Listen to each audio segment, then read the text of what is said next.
Hello, everyone, and thank you for joining us for episode 3 of Generational Curse Words. This is your co-host, Olivia, and our other co-host is here. His name is Mustafaa and and we're excited this week. Yeah. We are. Welcome, everyone. It's good to be here. I think we got a great topic Mhm. of conversation and word we're going to use today. So how's everyone doing? How are you doing, Olivia? How am I doing? I think you know. I tested positive for COVID Mm, yesterday. mm. Um I don't know. I don't Yeah. know how to feel. It's like, Yeah. a couple of years ago when you tested for COVID, when you tested positive for COVID, you were just a little freaked out. You didn't Yeah. know what was going to Yeah. happen. I Yeah. know, Yeah. I'm black. So my biggest fear was that I wasn't going to be able to taste nothing for a long time. Wow. Yeah. Cause Yeah. that was mine. I heard with long COVID, I still don't have my sense of taste. Oh my gosh, if I had to go a long, long, long time without tasting jerk, come on Wow. now. Wow. Before I put two and two together that I should take a test, I Mm. made some smothered jerk pork chops over sliced red potatoes in the oven. And I baked it slow because, pork chops are a very lean meat. You have to be really careful with the way that you prepare it. You don't Hmm. know. I You don't don't know. know. You have no idea. I You don't. stop and tell people why you don't know. Ah, because I don't eat pork. In fact, two things. A lot of people say, "Do you not eat pork because you're a Muslim?" Well, that too, but I stopped eating pork long before, before I embraced Islam. Just in terms of dietary, way back. So I haven't had Mm, pork since before I was a teenager. So mm. no, I don't know what it tastes like. Oh, I do I know what it know. smells like, but I don't know what it tastes like, and I don't know how to cook it. How lean or It's whatever. okay.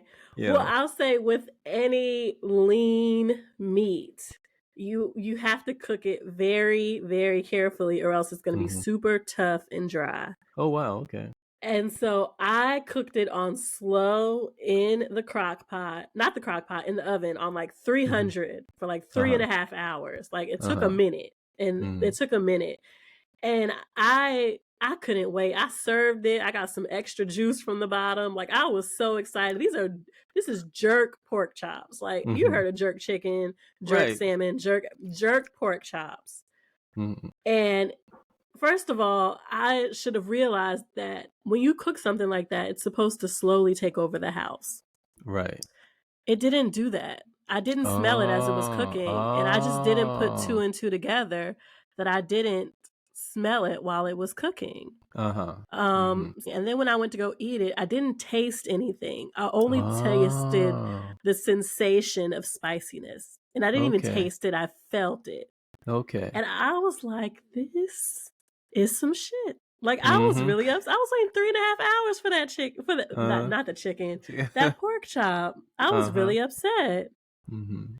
Yeah. So I And was so that was yeah. indicated that let you know this. That so when did it occur to you Mhm. something must be wrong at that point? When I couldn't taste my pork Okay. chops Okay. and Okay. I could Okay. only feel the sensation of spiciness on my tongue, Uh-huh. and then you start to backtrack and like, wait a minute, I can't smell Mm-hmm. it either. Like you just start to put Mm. two and two together about Mm. what was Mm-hmm. going on. So Mm-hmm. I was not feeling it, and even now I'm like, I'm the type of person, I'm always backtracking, and in my mind the thought is going in my mind right now, Mustafa, you're the only black Muslim that does not refer to pig as swine.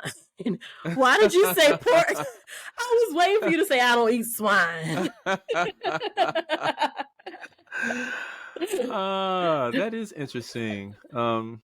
Yeah, because in my early days, of course, when you're learning, you learn swine, because that's a scriptural term. Mhm. But I don't speak scripture to people, so I speak in the language that people understand, unless I'm Mhm. quoting, then I may use it. But you're right, and I never even noticed that until you just mentioned it. Because and the I thing is, when you say swine, people really kind of get offended because that's like the worst thing you Mhm. can call it. Mhm. But yeah, yeah. You're right. And it's a lot of I would say maybe 65% of the time it's said with a certain energy. Like, Yes. Yes. it's said with a Yes. certain energy, sort of like Yes. when we do our trainings and you say Yeah. that people Yeah. are like, "I got spankings and I turned out all right." It's like, Right. "Did you? Right. Did you turn out?" And then in the back of my mind, whenever someone's like, "I don't eat swine," I was like, Right. "But you want Right. to. You miss it."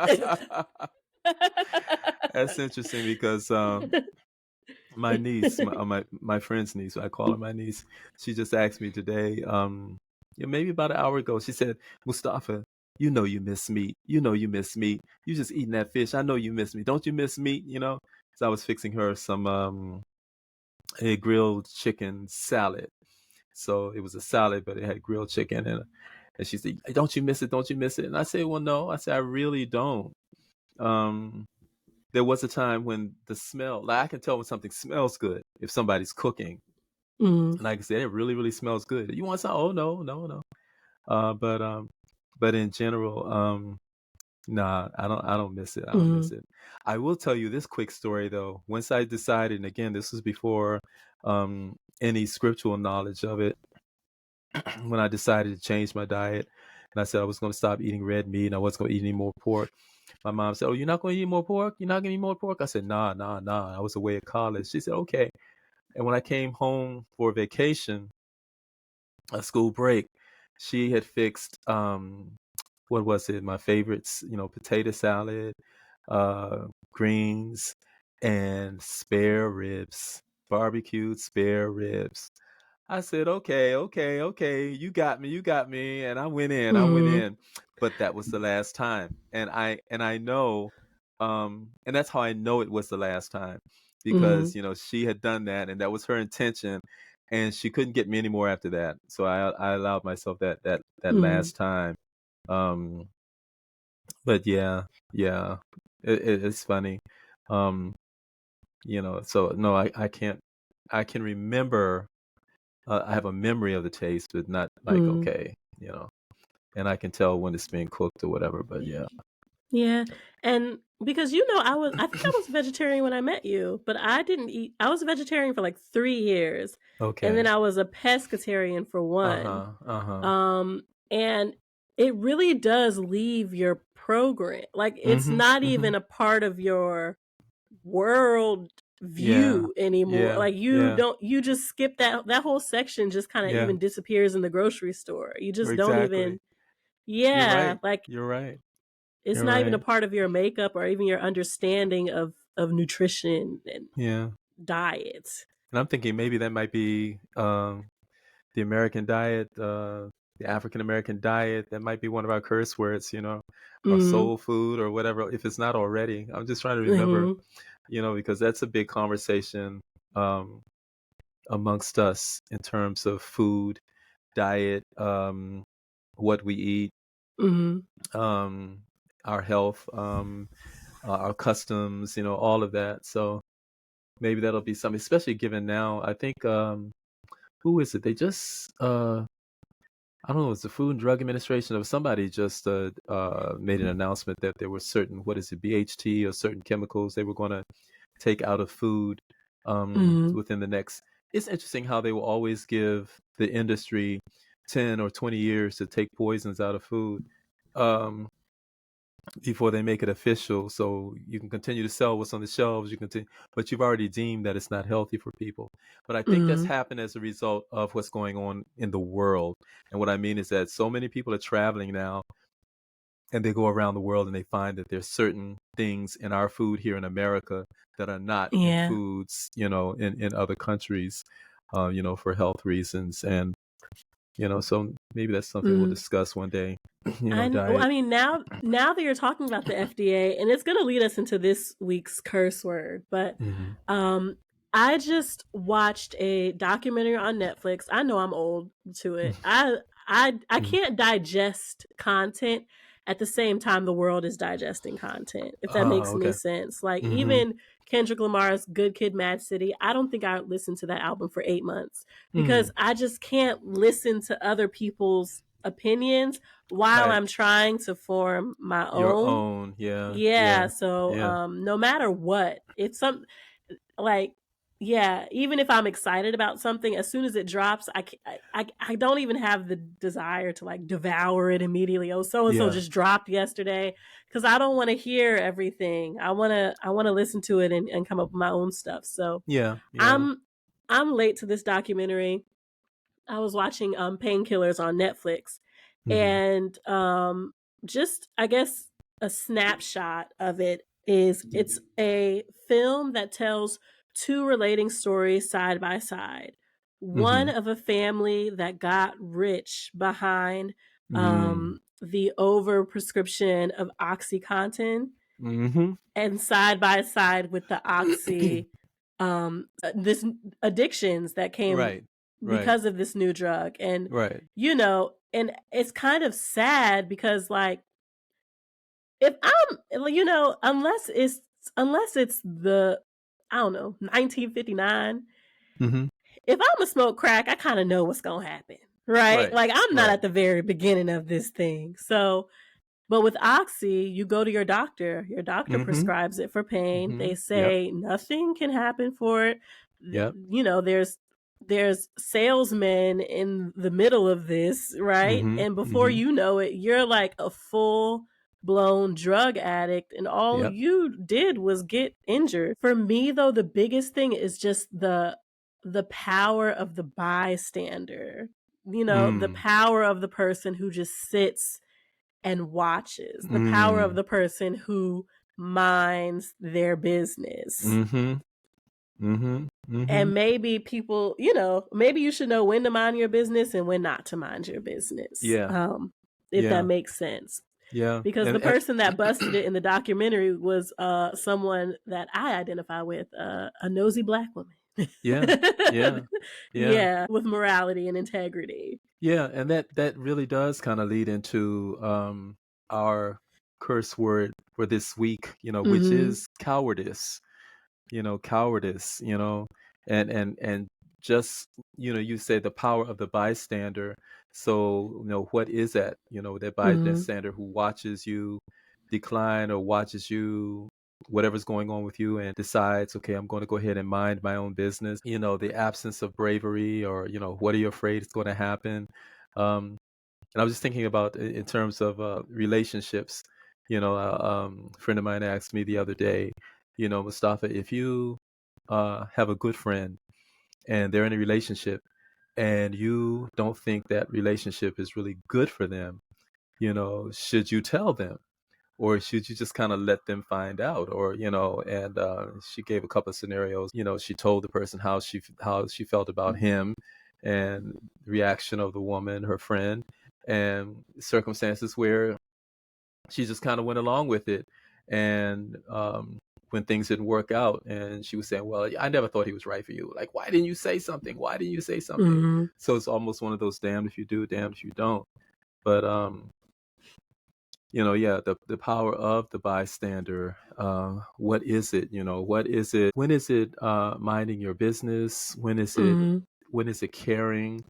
Um, and in particular, when I think about cowardice, and the context that I thought about it in terms of generationally, what is it about us as a people, our families, and in our intimate settings with our families? That saying, what happens at home stays at home. That Mhm. kind of Vegas thing. And we grow up in situations with our families where things untoward, things that are happening that shouldn't be happening, but we keep it within the household. We never say anything.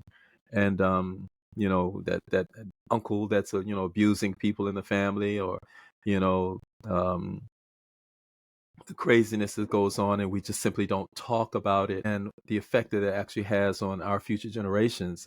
Because I know some people now that are just becoming adults, and they're finding out all of the things that were going on in their family that they didn't know, things they didn't Yeah. know about Aunt Jamie and Uncle Charles, and things that were happening in the family. They never understood why this person acted that way and that person acted that way. And so they grow up with this false sense of what family is. Mhm. um and then when the matriarch or patriarch passes away, or whoever it is that's the glue of the family is gone, and then the family falls apart, and they wonder, why is it? Where is the discord? Why is family not family anymore? Because for so long it's been held together by Yeah. silence, by the refusal or inability to talk about things and resolve things and bring things out Hmm. in the open that really needed to be brought out in the open. And that, I mean, because even when I use the word bystander, Hmm.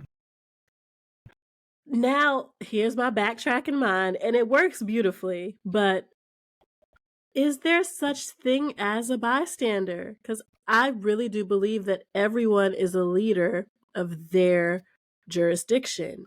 Hmm. Everyone has a role to play, whether Hmm. you are, even if you were a witness at first. I think in order to be a bystander, you have to demote yourself, Yeah, from your role, from your yeah, position. yeah, yeah. And then Olivia, there's the when we do we're doing scientific so-called scientific studies, and we're going in to observe a social experiment. We're going in to observe and everything, and they finally figured out after many many years of doing studies that you have to take into account the bystander, the researcher. How does the researcher Mhm. affect the environment? And they've come to the conclusion that you cannot do an observation, you cannot be present and not in some way affect the Yeah. experiment, so to speak. So you're right. If I'm a bystander, what effect does my presence then have on what's actually going on? Because sometimes, you know, I think many times our silence can actually contribute to what's going on by the mere fact that we're Absolutely. silent. And I'm thinking about all of those things that were caught on camera, George Floyd and all of the other things where people actually did scream out, Mhm. don't do that, you should do it. And I'm thinking about all those circumstances beforehand where people might have been quiet out of fear, and Yeah. that just emboldened and emblazoned those perpetrators. So Mhm. in our settings, in our lives, um, is there some onus on us if we are afraid? Mhm. And I think about I think about us as a people and everything that we go through and all that's happening. How much of this can we honestly say? How much of our suffering and oppression is actually due to the fact that we are silent? That we know that it's Mhm. happening, but we are afraid. How much has our fear and our cowardice actually contributed to our two things, contributed to our oppression, and how much of it is delaying um our true emancipation? Yeah. you know um and Absolutely. And I mean, I'm gonna go to a context that African Americans understand, even though I'm slowly trying to change this. Mhm. I feel like all of our examples do not have to point back to slavery. Mhm. But I'm just, even I'm thinking about person that we love to hate, Kanye West. Uh-huh. I'm thinking about him making an inflammatory remarks about what he would do if he was a slave, if he was a slave on a plantation. He would run away as if he is some super magical, Right. Negro, right? Right. Right. And people were upset. And the vast majority of people were upset because he ignored the fact that slaves didn't have a choice. Right. To do that is to insult the abilities and to insult the abilities and the mindsets and the ideas and the problem solving skills of enslaved Africans. Yeah. Yeah. I was personally upset at that because when you say, if I was a slave, I would have run away, it connotes that enslaved Africans did not run away. it, Exactly. Exactly. it retells a story. If someone is accustomed to gaslighting, Mhm. Mhm. they may actually reframe their mind to think that Kanye would be the one enslaved African that would run away. And now you're reimagining a whole nother history of Yeah. enslaved Africans that Yeah. never ran away, Yeah. that Yeah. didn't have a choice. And if Yeah. Kanye was alive back then, which maybe he might have been because, reincarnation things, that he would have been the one that ran Mhm. away. Mhm. Yeah. Yeah. And that kind of, again, not only does it insult um and defame history, it also feeds into the narrative that people wanted to be slaves. Mm-hmm. That there were folks that they were happy, and there are a lot of folks, especially white folks, that want to believe that, um, Mm-hmm. that really want to believe that. And if you think about children, um, because as I was a child growing up and learning about slavery, I had all of those questions. I had all of those questions, like, why didn't they fight? I didn't know they did fight. Why Mm-hmm. didn't they run away? I didn't know that they did run away. So everything that I could have Mm-hmm. imagined, why, all these narratives, why don't black Yeah, folks get together and build their own, and then I think they about did. Tulsa and Rosewood, they did that, so every single thing that I've heard in terms of the criticism that we've had about ourselves and our history and slaves and what did they do, Mm-hmm. every single thing you can imagine, they did. They actually did. Mm-hmm. Um, And what's and really going to upset some people is that they also poison some people and they also cast some spells. So oh I yeah, think that's absolutely. important to Yeah, yeah, discuss too, because there's just certain things about our culture that we don't want to accept, but those things were powerful weapons once upon a time. yeah, Um, yeah, yeah. And what I think is interesting is um, that idea or that narrative that black folks did not, you know, I would have fought, I would have run away. That idea that they did not could have some connection in terms of the root of what we're talking about, the cowardice. mhm, The cowardice, because if I teach you that, if I give you the impression that that was a part of slavery, this acceptance and this not fighting, and why didn't they fight? Why didn't they rise up? Then in some ways, I can see owning the idea that because they knew what would happen, because they were afraid, mhm, and that was okay, because at least they got to survive. And so maybe in some way that's where we're adopting some of this idea that we don't fight, we don't tell mhm, the truth, we don't confront, we don't do things that are uncomfortable, we don't do things that are going to risk me losing my good government job. We don't do things because that's not what we do. mhm, um and I think about even the advice of people, when a person say, you know what, I've had it with this job, I'm done, I'm leaving, and someone will say, well, don't you think you should get another job before you quit that one? you know mhm. you can Yeah. take it long, that again, this whole, and we spread it and we share it and we make it part of the narrative.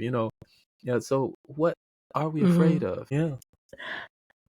I mean, when we even think about oppression, race, um, imperialism, uh, all of that, these are these are all imaginary boogeymen, Yeah. meaning that they don't exist in the Yeah. natural order, right? There's Right. something that's creative. So what are we afraid of? Hmm. In actuality, nothing.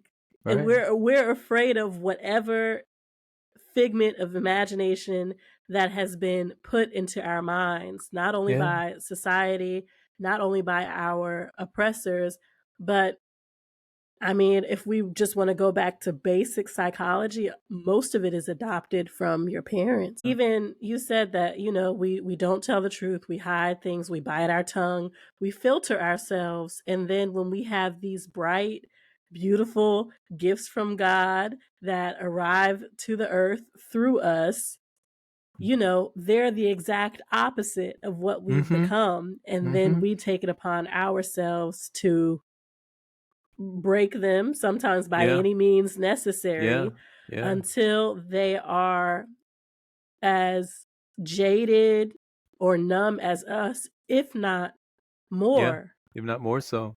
Yeah. Yeah, yeah. And they end up being afraid. And Mhm. they never, or quite often, can't reach their potential. They spend their adulthood trying to figure it out because everything that they came into the world with, this bright-eyed curiosity, this daring, this unafraid of anything, was scared, beat, whipped, yelled, screamed out of them to the point that they literally are afraid. And we kind of take Mhm. among our people, we kind of take pride in the ability to terrify children. I mean, I think about how you know older people say, "Well, all I got to do is just look at them." You know, Preach. Preach. all I got to do is just look at them, and they know better. That look, and we talk about that like it's a badge of honor. And as we get Mhm. older, we talk about that like it's a badge, or like that's a good thing when we get to the point where all we have to do is look at children and they know they better not, or we instill that fear in them, and we think that's a good thing. But then we create a people, in my mind, that won't even act in their own best interest. you know um we were saying offline before, and I say this in the training a lot. Something is wrong when a people will allow another people to slaughter their children in the streets and they don't react. Mhm. I mean, we will have marches, we will have memorials, we'll do memes, we'll do, all of these things of all of the people, all of our people that were, slaughtered by police officers and murdered, and, all the sacrifices that our people have made. But we still, something stops us from moving. It's like there's a part of us, and we get angry, and we cry, and no, no, not another death, not another death. Yeah. But yet we don't move. We can't move. And I think it's because, again, that fear has been instilled in us, and we have Mhm. instilled and continue to instill it into children to the point where, they just won't react. Yeah. But I mean, we create an entire race, and dare I say, a global race of mhm, Black mhm, people who mhm. feel on some level that they do not deserve fill in Right, the blank with anything right. With positive, anything, because yeah. this dynamic often starts out with parent child, but it bleeds Mhm, into parent teacher. mhm, Um, Even in my experience teaching, I came in, I was a teacher, I was a good guy, call me mhm, by my first name. mhm, I was using all your tricks. You don't got to do mhm, anything you don't want to do. mhm. Just know that if you participate, there's a benefit, and if you don't, there's a loss. And that's just Right, life. Like, that's right. just life, okay? Mhm. And you know, it it shouldn't have taken that long for the students to warm up to me, but they had just that whole idea of being confronted by an authority figure that has convinced you that you do not deserve XYZ over and over and over and over again, Yeah, they don't even recognize freedom when they see it. when they see Even it. this Yeah, person with a youth yeah, development background that is on yeah, your side more than the administrators, more than fake Officer Smiley, yeah. is here to give you a chance to not only do better in this class, right? To do better in this subject, because I taught SAT prep, and so with math, Mm, everyone froze. mhm. Um, and so they just and when you're restricted from birth, literally Yeah, from birth, yeah, um, you don't recognize freedom when it's looking in your face, and it's kind of sad. It's kind of sad because you won't take full advantage of that teacher that's on your side. yeah, You yeah. won't take full advantage of the free HBCU Common Black application, right? Yeah, yeah, yeah, You won't take advantage of the one woman that's actually trying to give you a try, or the one yeah, man that's actually trying to give you a try. You won't yeah. take advantage of retirement plans. You won't jump Mhm, out there and create the podcast or the business, the YouTube mhm. channel. And it's just like Yeah, yeah. you just create people that will sit out of all opportunities based on the fear that some won't work out. Yeah. Yeah. Yeah. Yeah. Yeah. There's a what is that? We were talking about fears. Someone's talking about fears of young people, and they talk about the fear of failure. And I say, well, if people were afraid, if it was a natural fear, then no one would fail. But it's a real thing where people are afraid to fail, so they won't even try. Mm-hmm. And again, comes that word try. What is try? You either do or you don't. I know. you know. But but yeah. And it's okay to live. And here's the thing too about cowardice: is it's okay to live in this space where there's no failure, but there's no success. There's just a space where you just get to, I guess, in some words, you just survive. You just stay in this place, and you're Mm-hmm. okay. If anything gets a little uncomfortable, you may shift and do a little thing you need to get just to reestablish that comfort. But Mm-hmm. um, but you don't rock the boat. If you say something that think people think might rock the boat, you pull it back. If you have a moment where you have a little, uh, I'm remembering this TikTok where this woman gets on and she has this rant about why do I have to work? Who made up this thing called money? She goes this whole thing, right? And then she gets to the end and she says, "Okay, good morning. How may I help you?" She just falls right back into the routine of it. So she kind of gives up at the end. She has this Mm-hmm. moment where she realizes that it's all crazy, none of it's real. Um, we're all suffering needlessly. I can't do this anymore. And then she gets to the end and she says, "Okay, well, let me suck it up. Let me get my suit Mm-hmm. straight and let me go in here and do what I have to do." And Yeah. I think And that's this where a lot of us are. Yeah.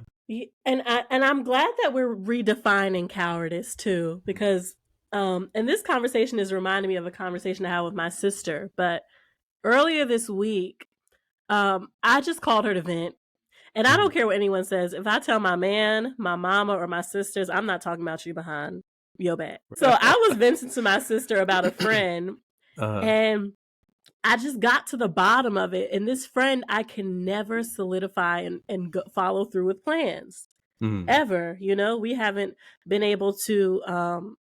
able to hang out since we were in the similar spaces, like both in DC around the right, corner, where right. but as soon as any obstacle presents itself, like I moved further out, it's like our plans have always fallen through. And I just Mhm, told her, I was just like, I just feel like this person is I just feel like as soon as there's a little bit of adversity, as soon as there's a small amount of challenge, here mhm, comes the excuses, the girl, I'm sorry, and this. And I'm like, I feel right. like I'm texting my hair braider, child.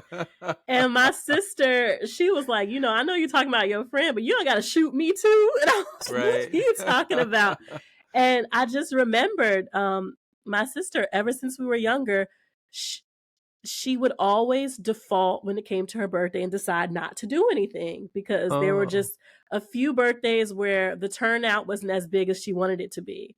mhm, And I mean, this is all, her experience, because I was at every birthday. She's my sister, and I thought all the right, birthdays were fun. I didn't right. count. I didn't count how many people had showed up.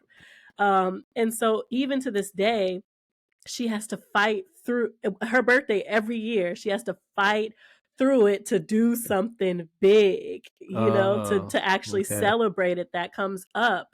And so Mhm, I'm glad that we're like redefining this word, mhm. because usually cowardice is it's 100% negative, Right, and we're describing it as right. simply just a disposition, right? Yeah, yeah, And something that's almost insidious, like it sneaks yeah. up on Mhm, and into mhm, you, and then mhm. you you don't even know that you have Right, anything like that right. until you're faced with an uncomfortable situation. Yeah, Um, and then we have to go again, not only look at our past, but the past of our people that we are connected to, because that is yeah. something that has been planted. has And been we can, planted. we can go back and Absolutely. read the Willie Lynch letter and how, Yeah, how to yeah. make the making of a slave and how what they did to men versus young boys, young girls, Right, right, fathers versus men without children. Like right. it was just crazy. And I mean, the way that you ensure that cowardice stays in place, and we call it different things: Mhm. conformity, Right, falling in line, right. status quo, Mhm, balance, homeostasis, whatever. But to mhm. ensure that cowardice stays in place, we have to be at odds with one Yeah, another. yeah, yeah, yeah. Right? And Yep. it's kind of a way of keeping us consumed with low-hanging fruit. Mhm. It's Yeah, yeah. easy to argue with the father of my child. It's hard, to Mhm. go to bat for Haiti. You know what I mean? Exactly, exactly. So just, keeping us consumed with low-hanging fruit. And That that's whole it's above interesting. my pay rate.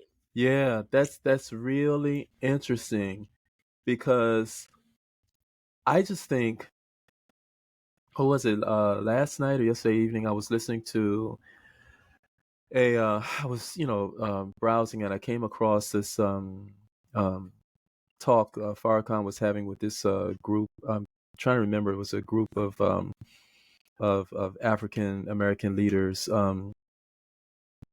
And the thing that he was talking about, his whole thing, his whole message to them was that we need to solidify the family.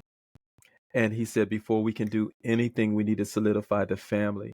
And I'm just thinking, what you just said, particularly because you mentioned Haiti. Um, if we were, in order for us to be effective on something like, say, for instance, all African nations were to come together and say, we're going to support Haiti. Forget the blockade. We're going to make sure Haiti has everything they need. We're going to make sure Cuba or any place that has been, isolated from the rest of the world so that they Mhm. just kind of self-destroy. We're going to say, forget it. We're going to say, forget what America says, forget what England says, forget what we're just going to support them. Um, if we were to do that, what that would mean in terms of who we would have to be as a people in order to position ourselves to be able to take on that issue. Let's look at what's going on in the world right now with Israel and Palestine. Now, African Americans will join the American military and we'll get involved in it that way.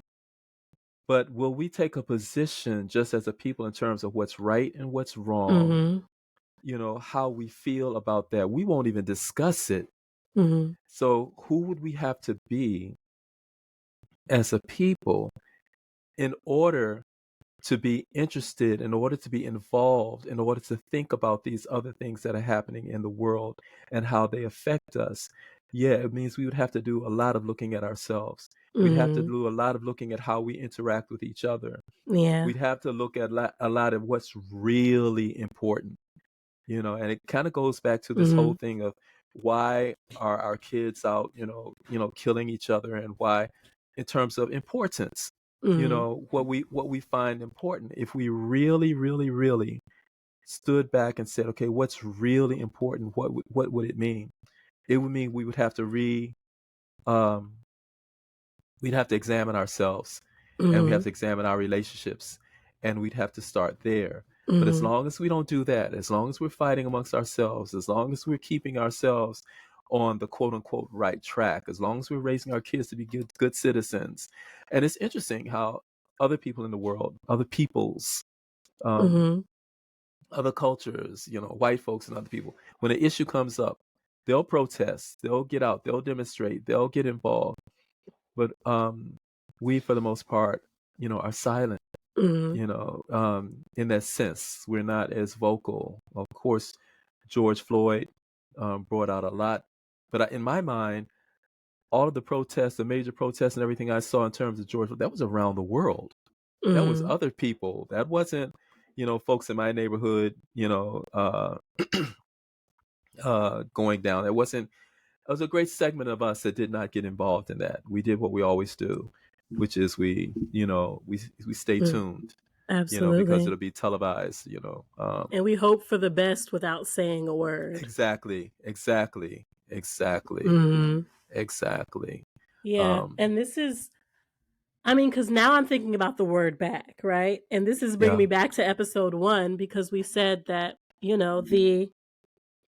the opposite of a curse, because this is a curse word, the opposite of yeah, a curse is a blessing, is a right? blessing. Yeah, yeah, And so when I think of the word cowardice, naturally the opposite for me is bravery, yeah, but not just bravery to stand up, because it takes a lot of moving parts to create the manifestation of cowardice. yeah. So the opposite of cowardice, and this is again looking at your own home, Mm-hmm. is bravery to accept, Mm-hmm. forgive, and Mm-hmm. improve the Mm-hmm. full range of your identity. So Mm-hmm.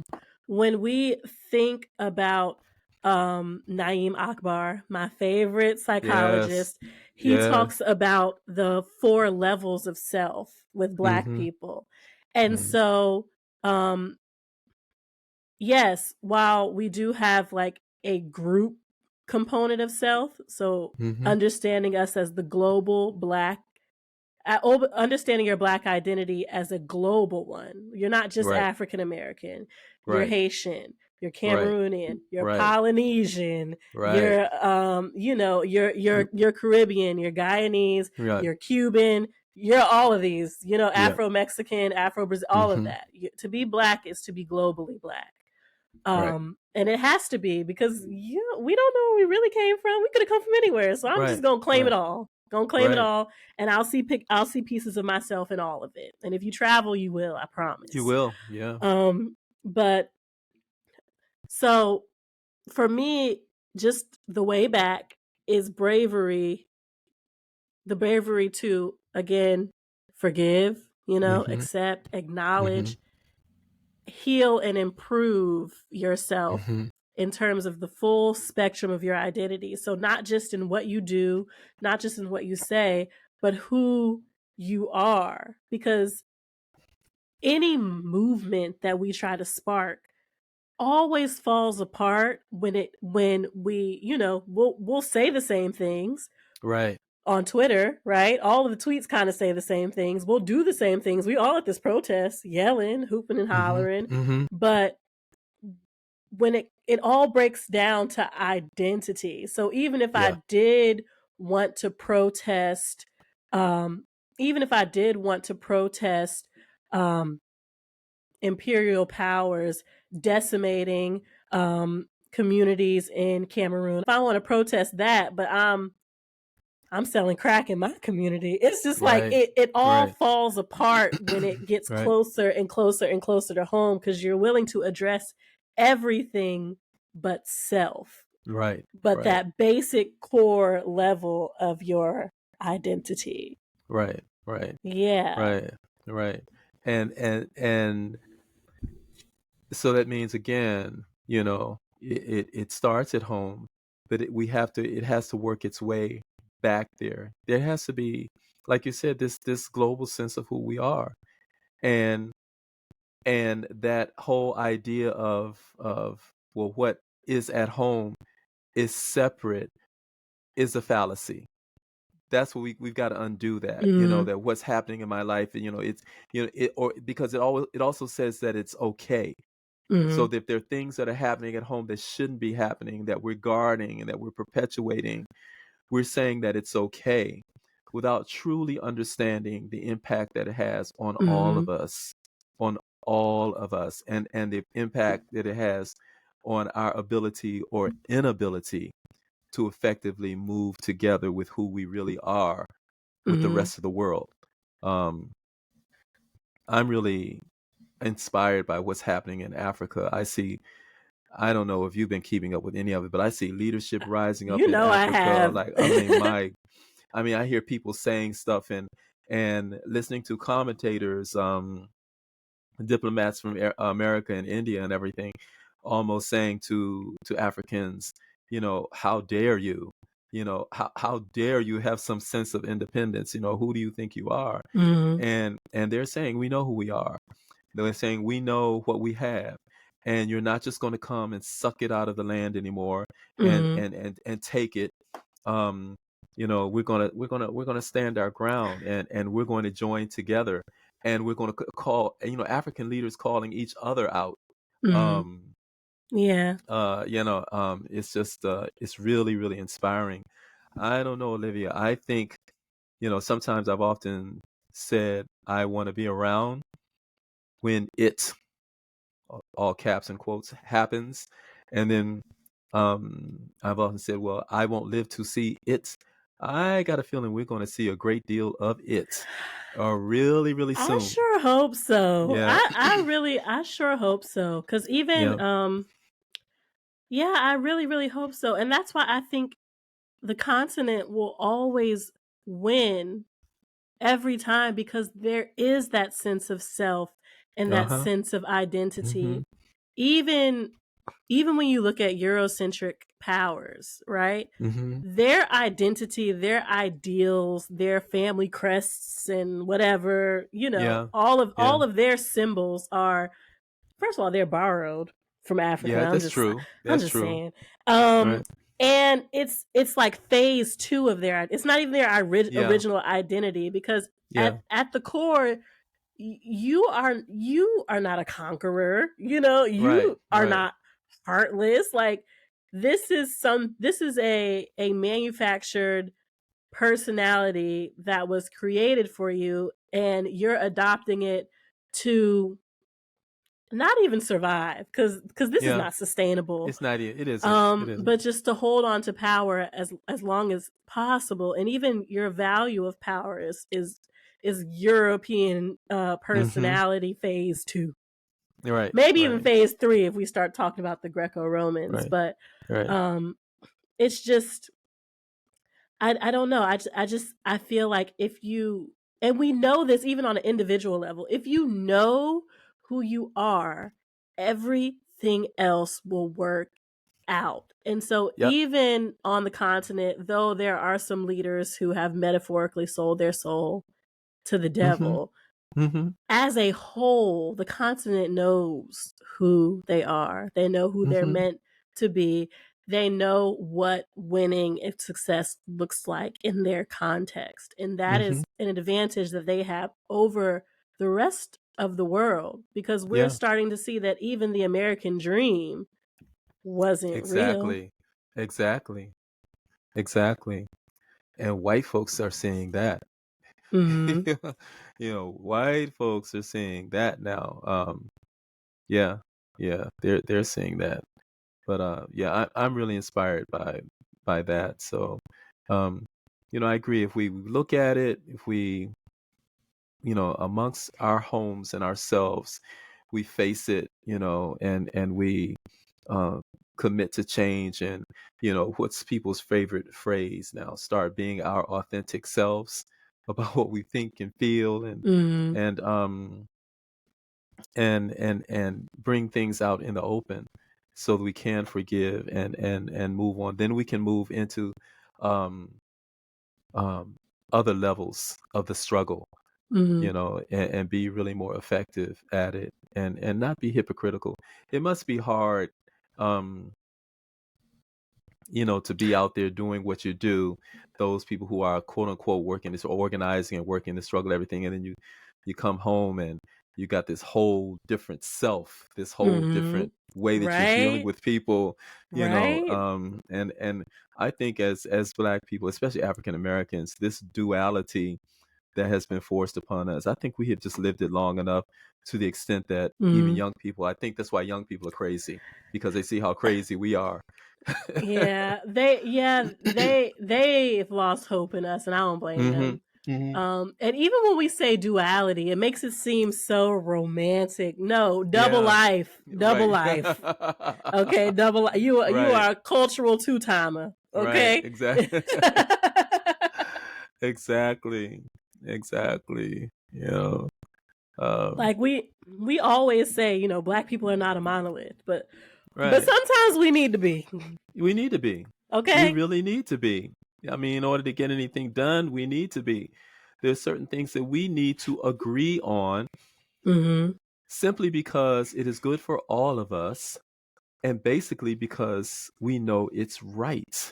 Mhm. It used to be that we really knew right from wrong. I mean, Olivia, I knew a time where different things you could hear in the news when somebody did something, we could tell by what was done. We say, well, it wasn't a black man that did that, Mhm. because we knew by the nature of the thing that was done, there were certain things that were beyond us Mhm. because of who we are. And so Or you could there, tell when it happened in like a rough place. Cause yeah. I will never forget my parents grew up in, well no, my dad grew up all around New York Mm-hmm. City. What is it? Trying to stay ahead of eviction. But my Mm-hmm. mom was born and raised in Queens. Mm-hmm. And even even when Queens was the hood, we would go up there for Christmas. Someone someone vandalized the cars, not vandalized the cars, that's so extra. Someone took what they needed from each car, whether it was gas, Right. tires, change, whatever. When I Mm-hmm. tell you every car was busted into except for the cars with car seats.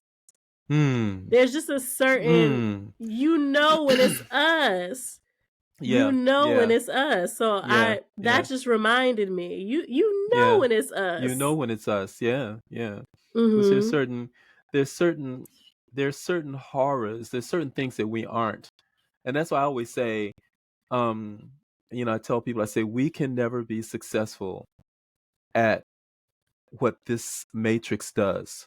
We can never be successful at what Americans quote unquote do because that's not who we are. Mhm. So when we're striving to do that, when we're striving to be, you know, the first this, the first that, the first that, just remember we can't do all of the stuff that they do throughout this world. We can't do it well because it's not who we are. And if Mhm. we do it well, we are no longer who we Who we are. are. And then Mhm. we ultimately end up not getting what it was that we were striving for.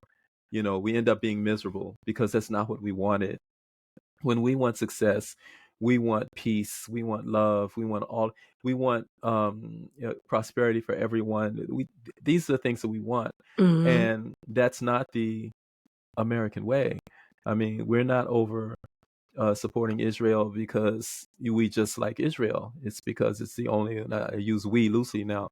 It's because, that's America's only entry into that part of the world. Mhm. And those, England and all those people that supported it. I mean, if you take time to go back on the history of how at one moment there was no Israel and then all of a sudden there was. And so how did that come to be? And who supported it and who made that happen? The history just kind of speaks for itself. Um, but we can't do that. Like, I mean, we may join the military and we may go and exploit and do everything on behalf of America, but that's the things that we do. It's not anything that we would do on our own. I have military in my family and people who have served in, my father served in Korean War.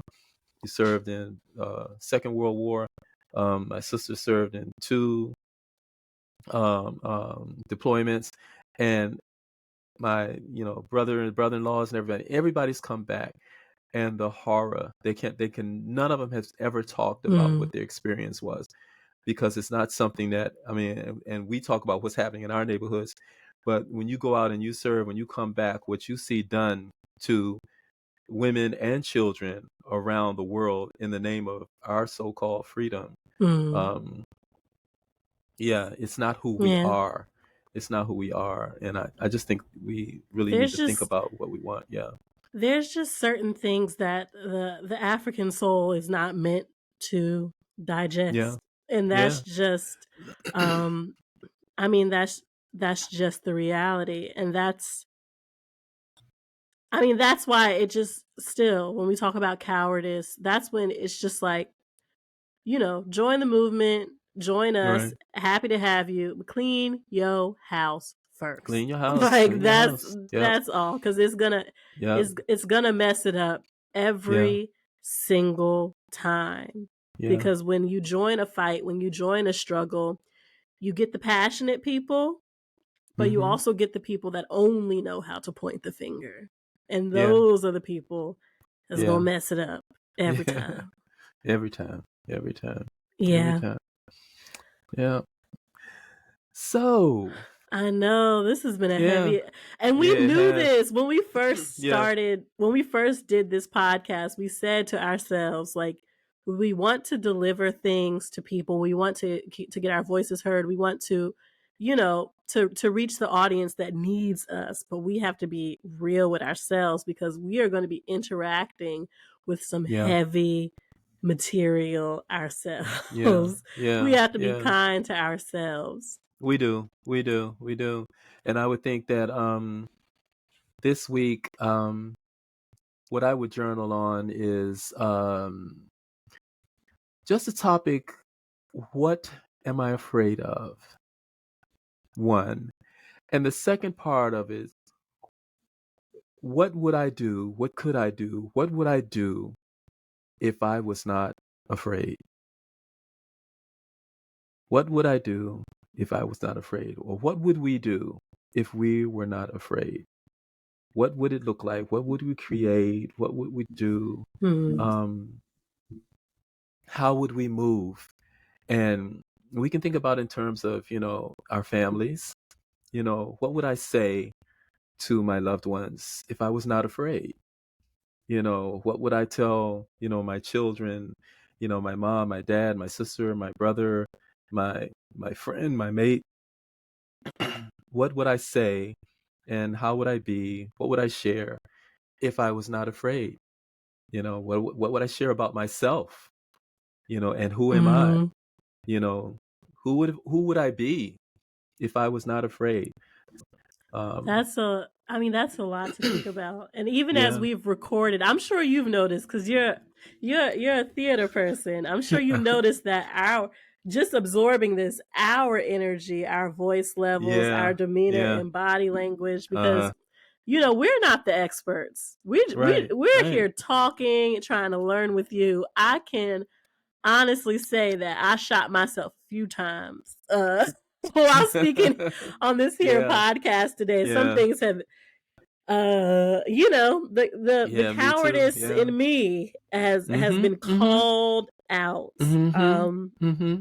And so I will definitely do that journal, may even shed a few thug tears, honestly. But this is the hard work that we have to do with and for our people, for the next generation, if we really are about what we say we're about. We're obligated, because that's what we're here for. And there's no one else to do it but us. And that's for each of us who looks in, who stands inside of ourselves and looks out and looking at anyone else. You know, only we can ourselves. No one is bystanding anymore, even if you thought you were.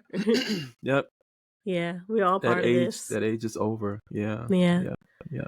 Okay, everyone. Well, thank you for joining us for another episode of Generational Curse Words. We will see you next week. Take care, folks.